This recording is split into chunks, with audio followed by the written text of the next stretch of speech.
Greetings, geeks. Welcome to episode 600 of Geeks in Space. I'm Rob Commander Taco Malda, and we are here tonight for the very important business of watching Darkman, which I have no choice to excitedly do with Chris DeBona. Hi. Nate Ostendorp. Hello. And Robert Roseboom. Nate, this is your pick. Yeah, I mean, I had never seen this movie. It is definitely a Sam Raimi movie. Boy, ain't it though? Yeah. No, it's I enjoyed it. It was worth the price of admission, let's say. You chose well. This is what happens when you try to get the rights to Batman or the Shadow. Yeah. And they're like, no, go screw yourself. And you're like, okay, I'll make up a superhero. Yep. And then you saw RoboCop last week, and you're like, what can I do if I combine RoboCop and Batman? Yeah. Yeah, I guess, did The Shadow with Alec Baldwin come out before this? Later. Oh, it was after. Yeah, okay, because I'm like, nobody watched that and said, I'm going to do that. No, that's a post-Batman when they're doing the money grab on IP in the 90s. This movie was one for me. I remember watching it in high school, and I remember it scaring the living crap out of me. This movie, and there's another one that I won't say the name of because that's in my pile of we'll someday pick that. There were only maybe 5 movies that I remember being truly terrified of. And I'm not talking Charlie and the Chocolate Factory, although that was definitely on the list, 5 or 6 years earlier. Was it Return to Oz? No. That's the movie that got Sam Raimi put into director jail.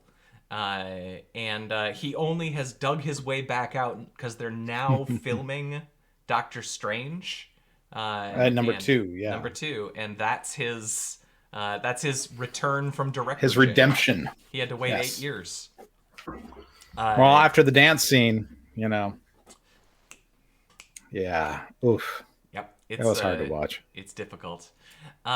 So I had seen Army of Darkness before this, and I was like, well, Army of Darkness was awesome. I want to watch Darkman now. And Army of Darkness is like way funny, and this is like it's very much flirting on the horror side of comic book. And Sam Raimi is using all the tricks that he had perfected in the Evil Deads 1 and 2 to great effect here. Well, it's really funny because Darkman came out in 90. Yep. And Army of Darkness was 2 years after this. But it's like there's like shot for shot from Army of Darkness in this thing. Yeah. It was really it was almost jarring, Well, he's got a lot of we'll go through a lot of these, but he has a lot of tropes, and you see a lot of stuff here that he uses in Evil Dead and then again in Spider-Man. And I actually, after Nate picked this movie, I downloaded The Quick and the Dead, the Western that he did with Sharon Stone, because that's probably next on my watch list, because I'm just curious to see, because I know I watched that in the 90s, but I don't remember anything about it except that I knew his car was in it, because his car is in all of his movies. Yeah. Did you catch the car in this one? I don't know where the car is in this one. I just know it is because that's his thing. I don't know if I marked it. I don't know if anybody did. Yeah, because I looked it up. Yeah. All right. Well, we'll find too late now. We'll find out unless Unbeliever Cliff is here watching. I'm pretty sure we're not streaming, just for the record. Oh, well, I'm recording and it says we're streaming, and it says we're waiting. I don't know what to tell you, man. We're recording. Okay. I'll upload it afterwards. We get more views when we upload afterwards anyway, because of the algorithm. Yeah, that algorithm. That's right. Al Gore. That's right. As rhythm. All right. 217, Chris. Take it away. Oh, this is me. This is you. I see. Hold on. Let me. Okay. All these guns. Yeah. Everything. Yep. They'd all be going off. They'd be scratched up. They would be. This is a ridiculous scene. For sure. And they're just not taking the gangsters seriously. Right. That's all I'm going to say. I'm mostly disappointed. I'm excited they have nunchucks. Yeah, right. But no throwing stars. 90s. Yeah.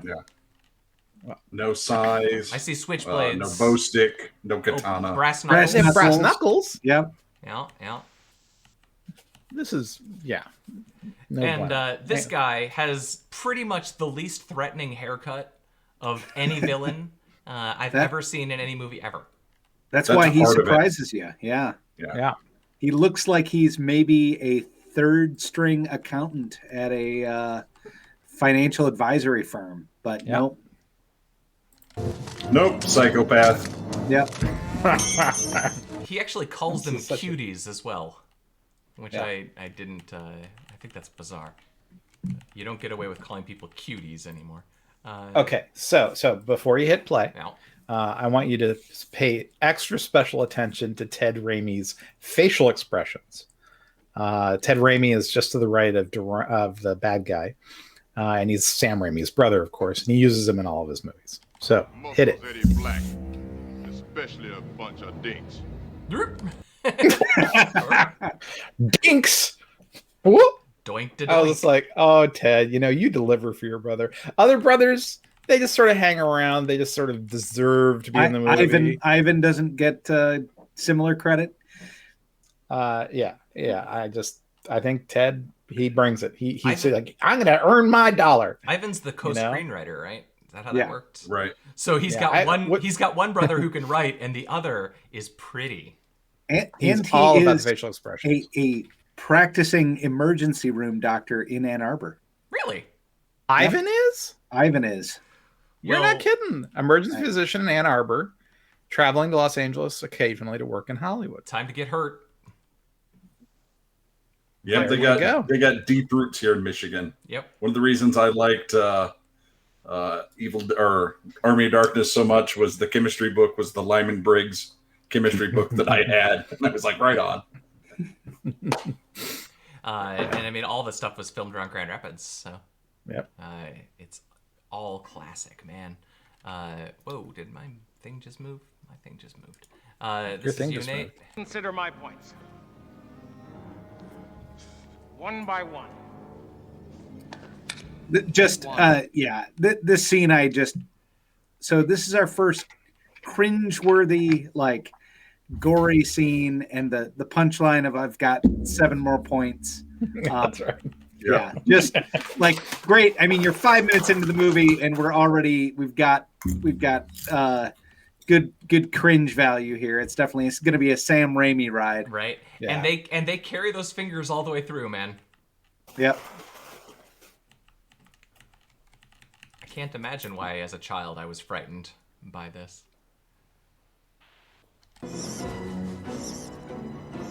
And you know what? I'm noticing my time codes are about 5 seconds. Yeah, they seem like it. Yeah, about 5 seconds off. If you 5 seconds go to ahead or behind? 5 seconds behind, so if you go to 7:29 for this one, I'll just start doctoring them. Keep going, There we keep go. going. Yeah, this was the one that I wanted, which is all of the computer graphics in this are like EGA at best. Yeah. Beautiful. Like, yeah, I mean, totally still works, but it's interesting based on some of the computer graphics we've seen in early 80s movies here. Yeah. This actually feels exactly 100% appropriate for 1990.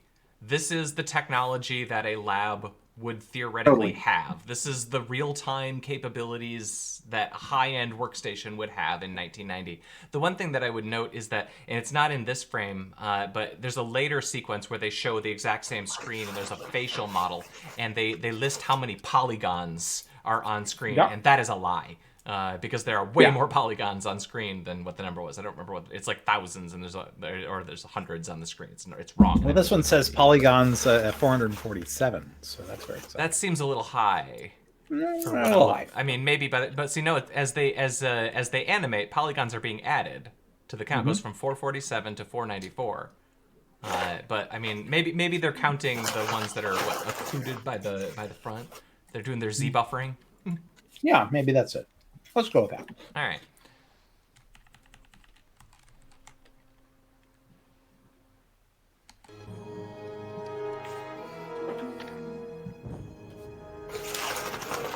Nate, is this one's yours too? Did you update the timestamp here?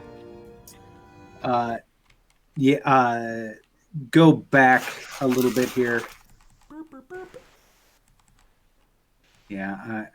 It's before this. It's like 5 seconds before this, when they. This thing. This. Okay. Oh, yeah. This is So. Yeah. I had a conversation with a guy who was a robotics PhD at Georgia Tech. This would have been like early 2000s. And, we were talking about robot stuff, and he's like, the problem that, we really want to solve right now. And I'm like, oh, what's that? And he's like, how to coordinate and, make arrays of linear actuators work well, which is exactly what this is. Mm-hmm. And I thought, oh yeah, I can see where that'd be kind of useful. So it was just cool to see one in this movie. I just thought it was weird that they just have like 2 flesh tones and they're just mixing them. Yep. Yeah, that's their A-B parts for skin epoxy or whatever. And they have this thing, which they use several times. That's the array of linear actuators. That's how you make any 3D form. Yep. It's not at all that thing that you put your face into at every sharper image store in Earth. Yep. Yeah, I've got 2 of them upstairs. I thought about bringing it out here. Yippers. All right.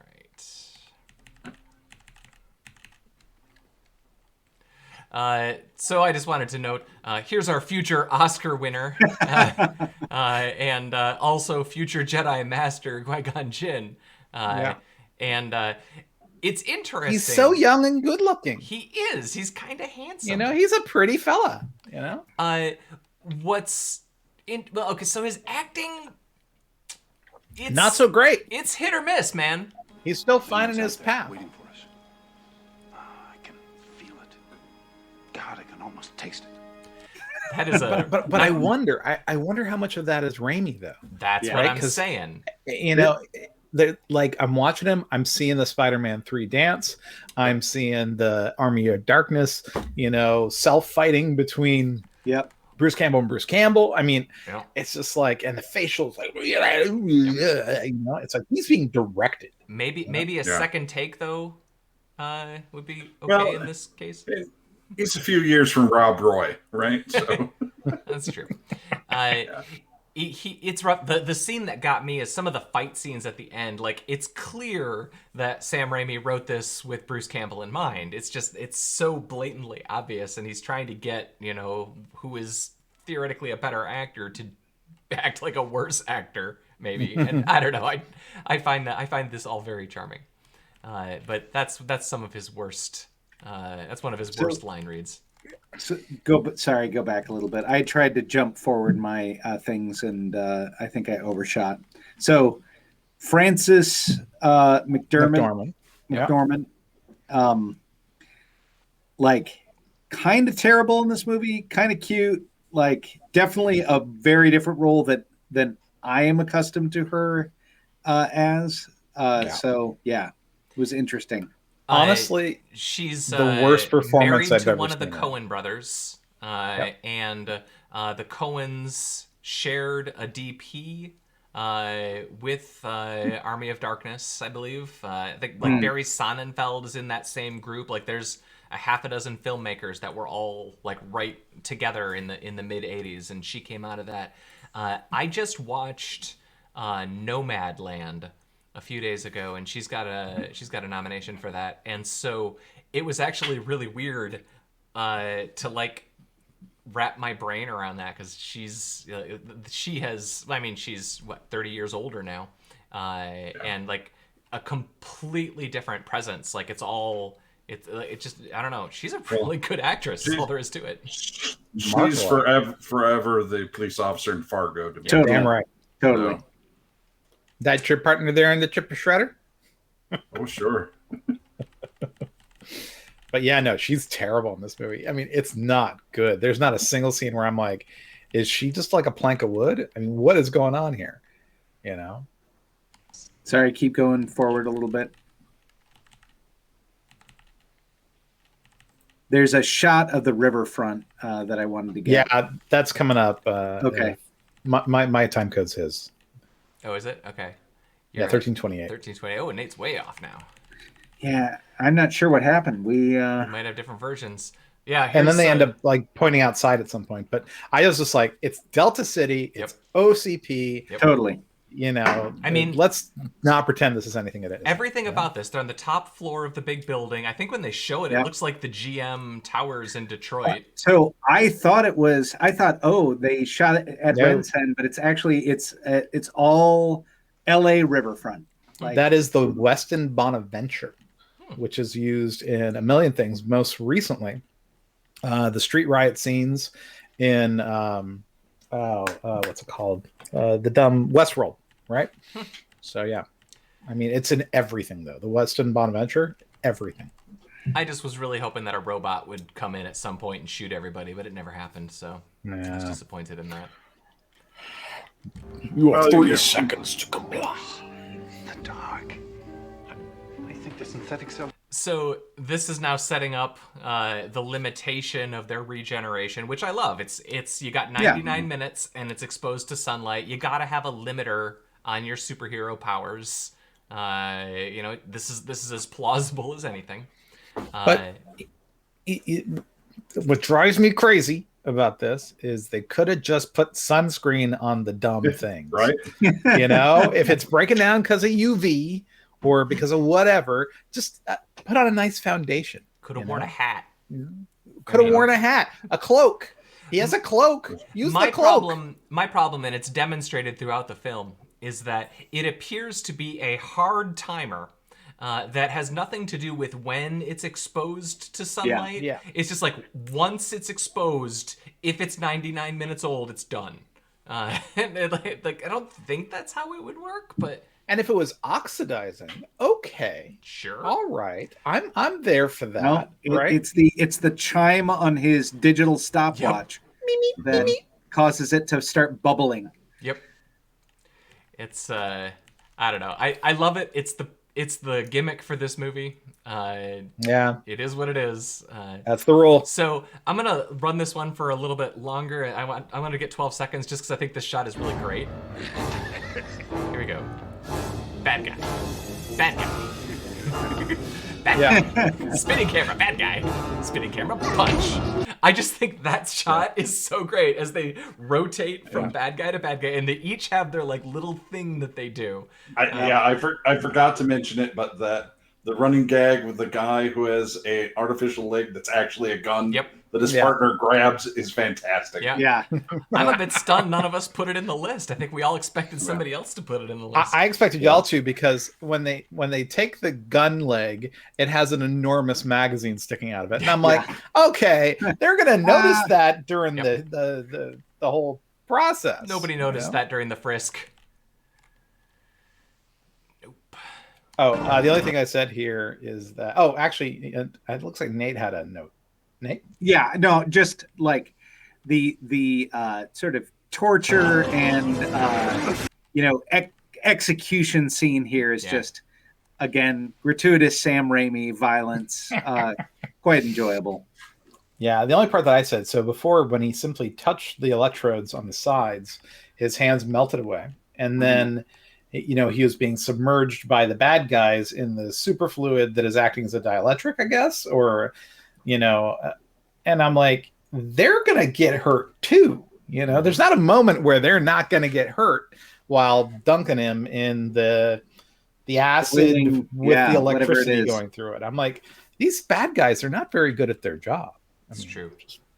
I just wanted to note, I believe this is the third movie now. I think this is movie 47 for us. This is the third time that we've had a drinking bird? Shot with a drinking bird.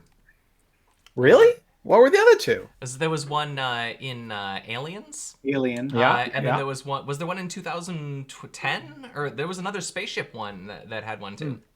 Or there was a movie where it was used to indicate a gravity. Was it the Arrival? Might have been that one, yeah. Oh, yeah. That was The Arrival. That was my fault. Sorry. We tried to block that one out. We don't speak of that anymore. But yeah, they use Charlie it for Sheen. plot in this as well. And here's he lights the lighter with it. So that's fun.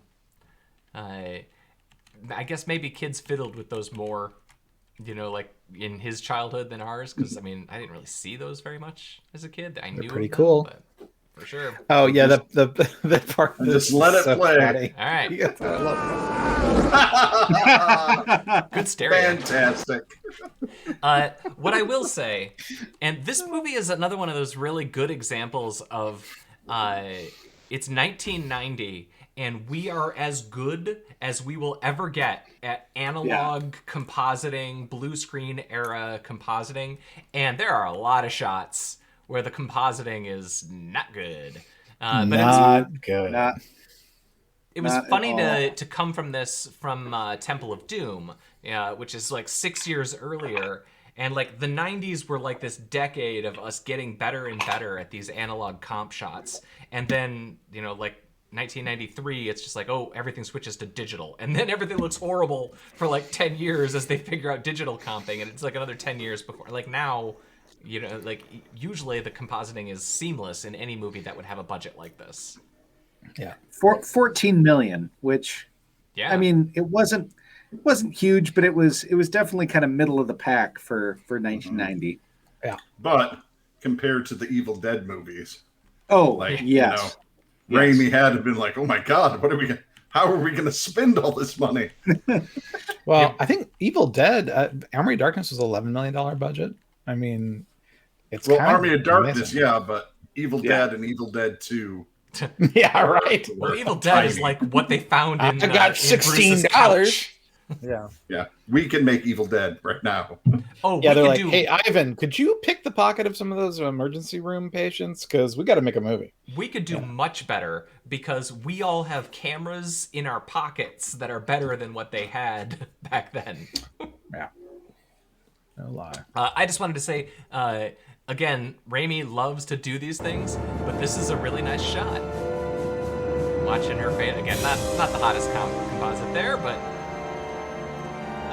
it's efficient storytelling. He clearly, I don't know if he's coming from comic books or if he's looking for film for his reference here, but he has a lot of shots like this where it's just we've now told you, weeks have gone by or like time has passed here, and in not a lot of time.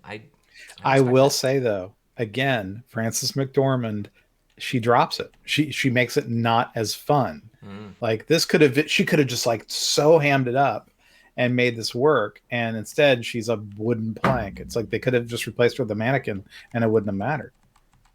So it made it ponderous. It made a fun shot ponderous. I thought that's what they were going for. Play a little bit of this one. Yeah. Yeah. So that shot, I think, might be the one that I remember as a kid from like as absolutely freaking me out. She just shoves that needle into that guy. He can't feel a thing. Just bam. So the thing I wanted to point out, that woman is the young version. Well, I mean, 30 years younger.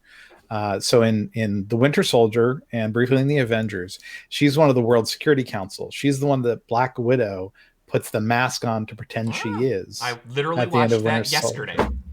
Yeah, so that's the same actor right there. That's cool. So good for her. That whole sequence in that movie is kind of messed up. Yep, sure is. All right.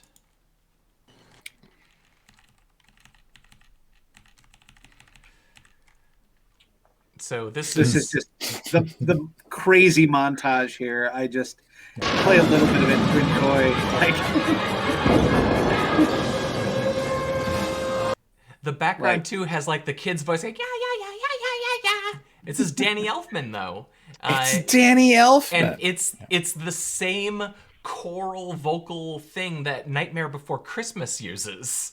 And so it was like, la, la, la, la, la, la. They're gonna sing Christmas songs now. And this is, this whole segment is where they set up what Darkman's superpowers are. He when he gets mad, he has incredible dumps of adrenaline, so he has superhuman strength and speed. He doesn't feel any pain.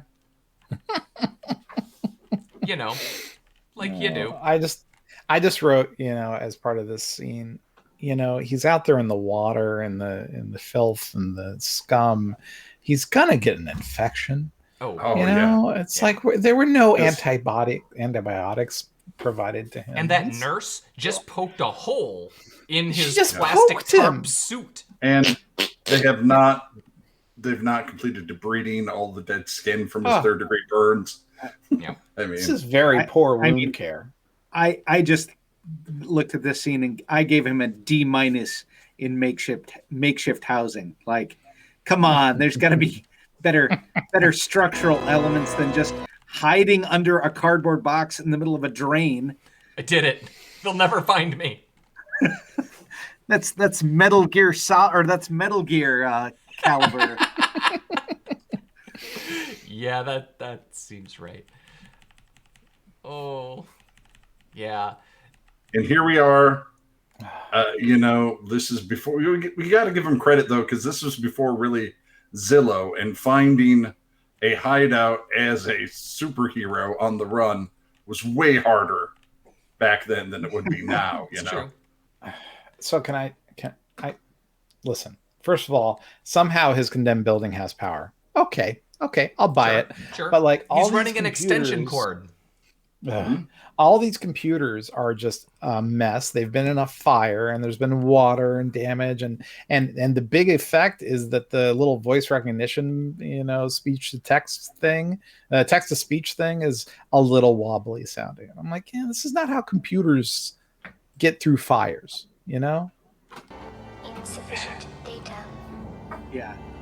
So one thing that I found interesting about this whole thing is that, and kind of going to my next note, like, okay, yeah, half of his face is a little messed up, but like, realistically, like, if your face is symmetric, it's probably pretty easy to patch over. And you'll notice the 572 hours that they say this facial reconstruction is going to take isn't for like making the face out of cells. Like, he does that like 50 times between now and this thing. This is for the computer to actually like render his face. So this would all be a lot easier if he could just get a 3080. He's probably really suffering from the GPU shortage, just like all of us. Yeah, that's what it is. Yeah. 571 hours, and he does it multiple times, and there's a lot of things that bother me about this. So 571 hours, what, like 2 weeks? 23 days. So he's got a lot of like outfits later on in that closet. Like, is he printing all those? Are those taking like decades? Like, well, what does he have to do during the day? Right? He's got a brood. Just brood and collect outfits while his face prints, he's self-debriding his own wounds, he doesn't have much to do besides scrape. Oh, so before you hit play, here's the thing. So Danny Elfman, actually listened to him this morning. I was explaining to one of my children how he basically owns soundtracks for like 25 years, right? And it's so overbearing in this movie. Yeah. And I'm just like, could you just dial this shit back from like 11 to like 7, please? But here, listen to this and see how absurd the music is. But there is something that eases the symptoms. It's called dancing. It's a lot. But I don't know. This is Darkman. I feel like if you're gonna have a big soundtrack, not in that moment. That's a bad cue for sure. Yeah. Anyway, just dial it back a little bit, Raimi. Just a little bit. Just play in the mix. Just scotch. Bring it down. Ted. I love the scene where Ted gets hoisted up through a manhole cover in traffic, and my only thought the first time I saw this was like, oh, this has got to be on YouTube already. Like certainly dumb kids are doing this. All right, well, like hold on. Eating Tide Pods. Now it's on YouTube.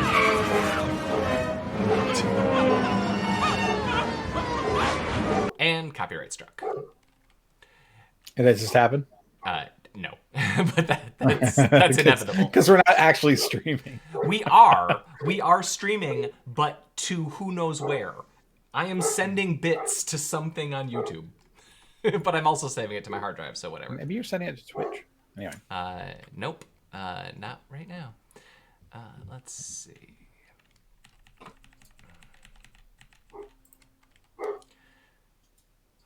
I just, was glad that, he has a hand. I did wonder if the hands take as long to print. I assume not quite as long, and also not necessary for the most part. You can usually just wear gloves. So I guess that's a fancy hand for like formal occasions. Yeah. I mean, you don't want to see his secret hand collection. That's for sure. This felt very Army of Darkness to me. Yeah, it did. The necrotic, the regular left hand and the necrotic right hand, sort of stop motioned or puppeteered together. Yeah. I kind of wish that my keyboard had function keys on the left hand side still too.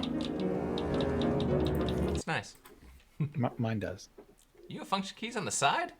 Yeah, I've got G1 through G6. Macro keys, yeah. You gotta. Sweet. Come on, man.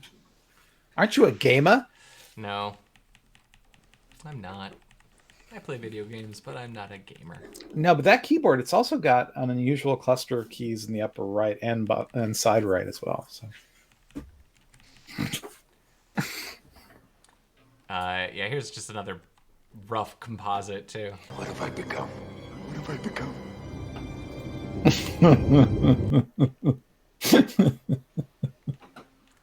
Yeah, go big or go home. Yeah, I just said dial it back. Dial it back. Come on, You can't, man. You're the stand-in for Bruce Cambell. I'll actually say that in my next comment. I basically said, yeah. So I think you play. Some kind of a freak. Maybe I should be wearing a funny little hat. Do you like it? Yeah. Yeah. Yeah. And I literally said Bruce Cambell should have been Darkman if that's what you wanted, Sam. Just dial it back. This is not Liam Neeson type acting. Oh.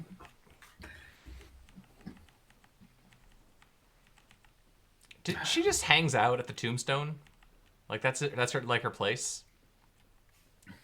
Well, I don't know if you know this, but sometimes when people feel sad about someone dying, they go to the cemetery where the headstone is, Rob. Why? So they can feel emotions? Gross. Yeah. Actually, it's pretty common.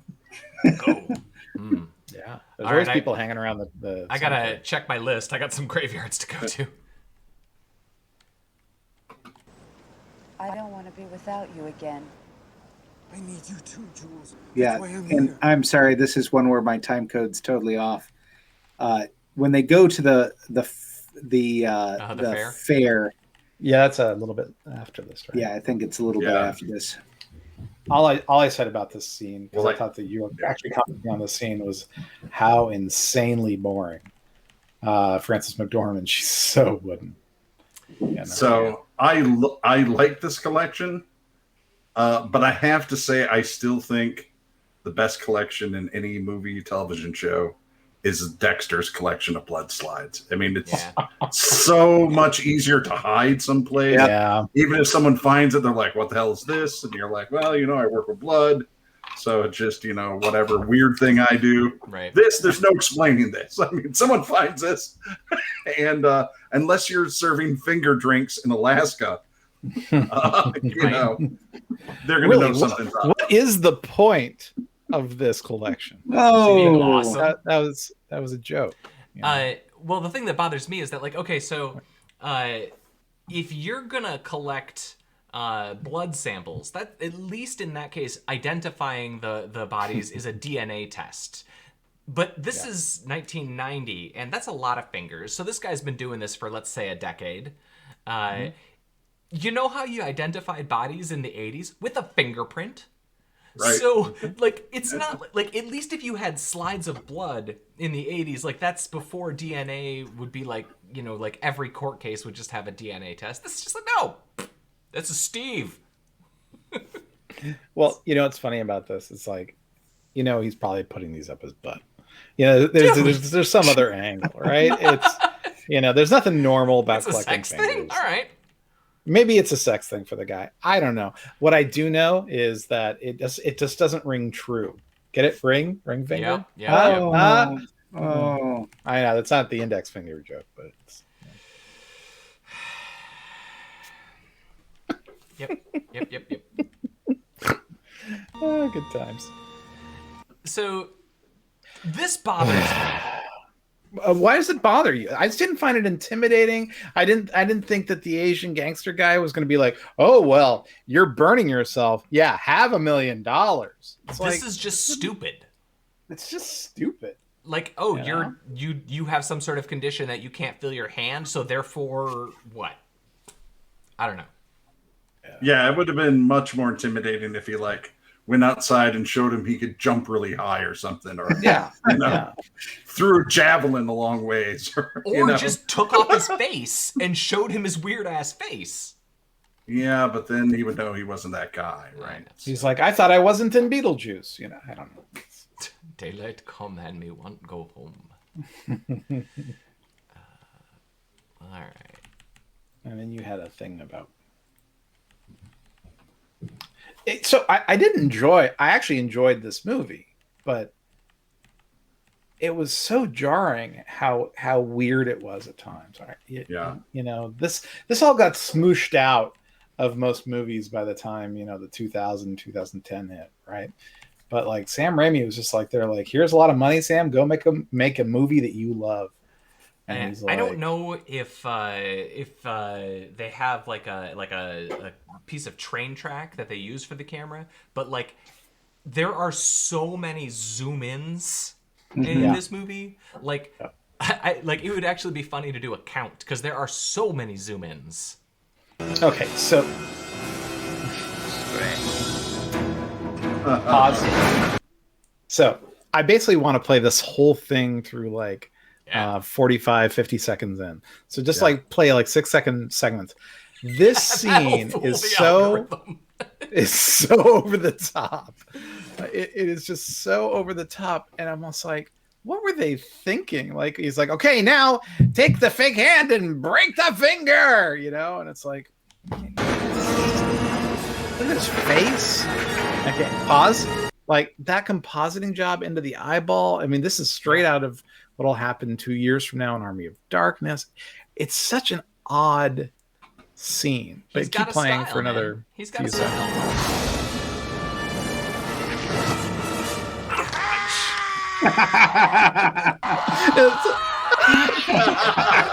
whip pans and the zooms. It's just perfect. And this scream. That's just so funny. There it is. No, Tiger, take the fucking elephant. Yes, I love that. He's got a certain set of skills. You will take this elephant. You know? Third date assured. I don't know. He's kind of weird, but really intense. He really loves elephants.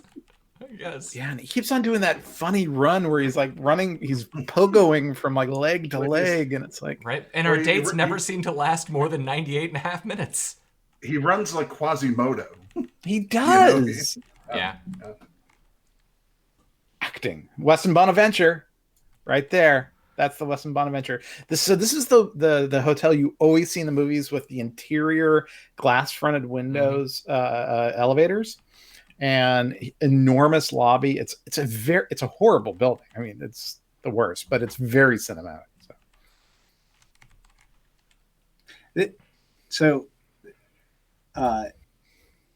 I feel like 3 or 4 times this guy, you know, anytime he gets kind of in a corner with Francis, he goes to, but we're building a city, and you know, points at a model or points at construction. And I just said, you know, I don't think chicks just dig on new construction that much. It's just well, also they're relate like none of the romantic relationships in this movie make any sense or No. are believable. No. Right? There's no chemistry. There's never been chemistry. Supposedly she's sleeping with him now, but it just very strange and awkward. No, and he's just comforting her, I think. Yeah. It's just so. And even them at the beginning, like he asks her to marry him, and she's like, "I need some time." It's like, yeah, okay, like that's an answer. It's awkward. This movie.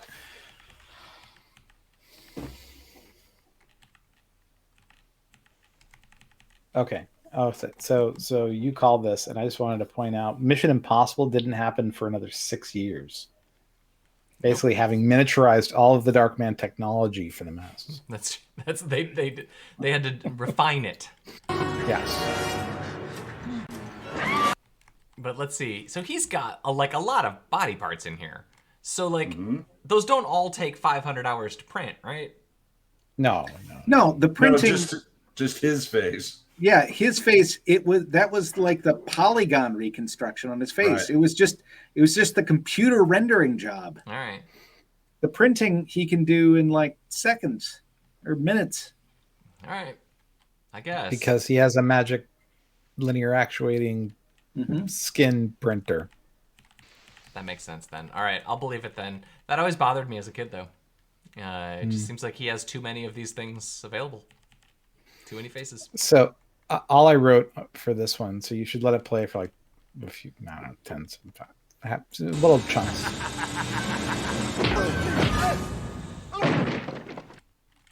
I'm just like, this is a cheesy movie, it turns out. It's not very thought, and like why suddenly punch and with the funny camera angles. Now I would point out, much like in Evil Dead, for the scenes where it was zooming in on the Necronomicon and in Army of Darkness, one of the things that Sam Raimi was famous for was basically he would take a film camera, he would attach it to a rope and attach the other end of the rope to like a tree branch, and he would just go, he would pendulum it out, and so you're seeing like a ton of these shots. Yeah, his big thing was that they attached a camera to a 2x4 and like had two cameramen just running so the camera could be like suspended just inches above the ground. And then they used the same contraption in like a bunch of movies. Like the Coens used it and he used it. Yeah. It must have been a really good 2x4. Yeah.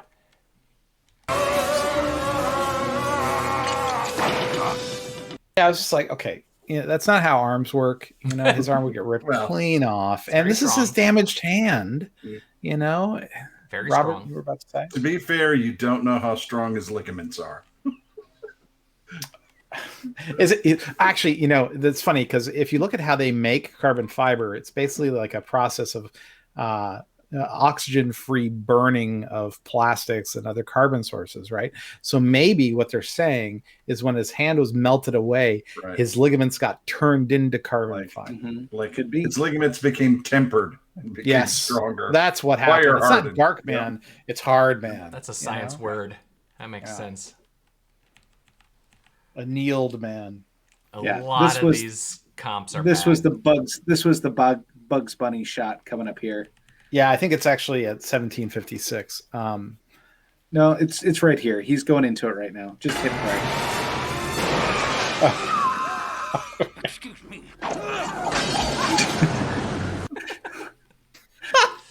It's fun. It's something.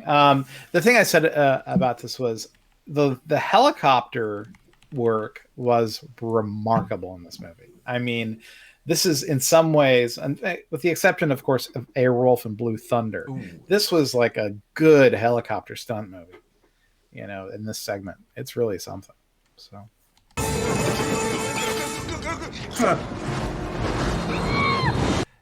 That's what I thought you meant by the bugs. No, I mean it's the same. It's the same shtick. Yeah. I mean, we're doing a cartoon now. Yeah. But I mean, in a lot of ways, I think that's how. I mean, this has been really apparent to me because in the last 48 hours, I rewatched Winter Soldier and Civil War, and like the action sequences in those are just cartoons. Like there's not even really people in them anymore. They're just CGI. It's weird. That's all I'm saying. Yeah. And we get the This high is where- the high steel scene. Yeah. This is where you learn the villain's secret power or superpower is he's not scared of heights. Yep, and he's got good balance in windy areas. That is bizarre. Right? Yeah, and this scene goes on way too long. Yeah. Oh, he monologues for like an hour. And then when he's shooting the rivets at him, he's like going, shoot, shoot, shoot. And I'm like, he's right in front of you. He's 5 feet away. Just shoot forward. Center mass. Aim center mass. For sure. There's that scene.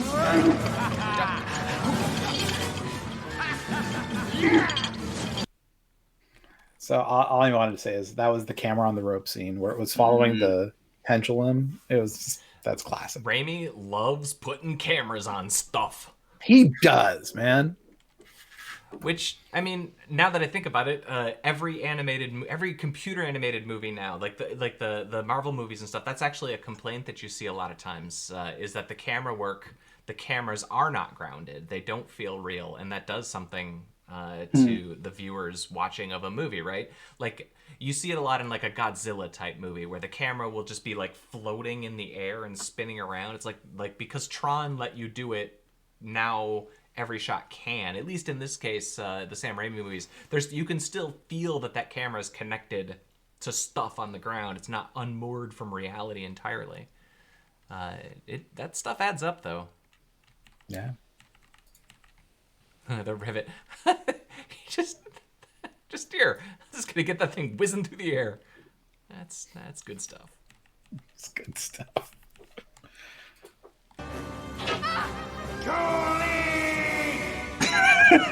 I just that particular Julie just really really got it going for me. It's only a matter of years before he wins an Oscar. Yep. Julie! Her too. Yeah. Inexplicably. You know. Yeah, well, so she realizes that her boyfriend's gross now. And we have to end the shot with Bruce Cambell in his consolation role, where he is credited as Final Shemp. He's actually credited that way? Mm-hmm. Wow. That's the role. He's really young in this, too. I mean, he doesn't even have a plucked eyebrow in this one. You know? Setting it up so that he can play him in the sequel. Yep. Wow. But it wasn't him who played. Yeah, I know. It was the other guy. Oh gosh. I don't die. Bam. So I really enjoyed going back to this one. So excellent pick, Nate. This doesn't necessarily deserve to win Academy Awards, but it's cool to see. Like, there's a lot of stuff in there, like all the people in lab coats and stuff, and like the lab equipment and stuff. All of that stuff gets reused in Spider-Man. Spider-Man 1 and 2's got lots of lab coat scenes, and people doing things with like chemicals and stuff, and using science to repair and improve themselves. The Doc Ock stuff and the Green Goblin stuff. I mean, he's playing with a lot of the same visuals, a lot of the same camera styles, and I, for one, am very, very, very excited to see what he does with the Doctor Strange. Me too. I'm looking forward to it too. But boy, this movie had some moments where could have used an editor. Could have used. You know what? I'm gonna disagree with you. This is a 90-minute movie. Well, it is economical. I'll give you that. He does not waste a lot of footage. I think some of the lines could have been delivered better, and some of the compositing could have been better. But I mean, I like this movie. I think it's efficient. It's not a great movie, but it's fun. It has some great scenes and lines in it. I mean, the scene I always remember from this is him sticking out of the manhole cover, or out of the manhole getting smashed by the truck. I thought that was delightful. Yeah. When I saw this movie the first time, I thought, oh, that is so funny. That is so good. Poor Ted. Poor Ted. Poor Ted. Again, I gotta say, Ted Raimi, he shows up.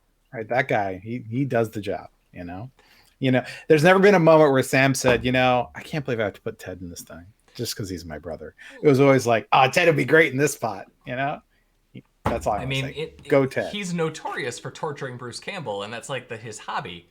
I almost can't wait to see how Bruce Campbell's gonna die in the next movie. It's gonna be awesome. Yeah. Be all right. Who's up next? I am. It's DeBona. And I know I said that I was going to pick Joe versus the Volcano, but I'm not. So there's a movie, and I think I've talked about it before. I know I've talked about it in the broadcast. It's a New Zealand movie, 1985's The Quiet Earth. All right. So it's just fantastic. I love it so much, and I don't know if have you all ever seen it? Never heard of it. Oh. You're in for a huge treat, and it's only an hour and a half long. It's an hour and 31 minutes. So, yeah, it's great. All right. Well, thank you, gentlemen. Thank you. All right. And we'll see you all next week. Goodbye, Chris DeBona. Goodbye, Rob Roseboom. Later. And thanks for the choice, Nate. Yeah, fairly well. Thank you. I'm Rob Commander Taco Malda. This has been episode 600 of Geeks in Space, and we'll see you on Friday with the news. Maybe we'll be live streaming that time. That'd be cool.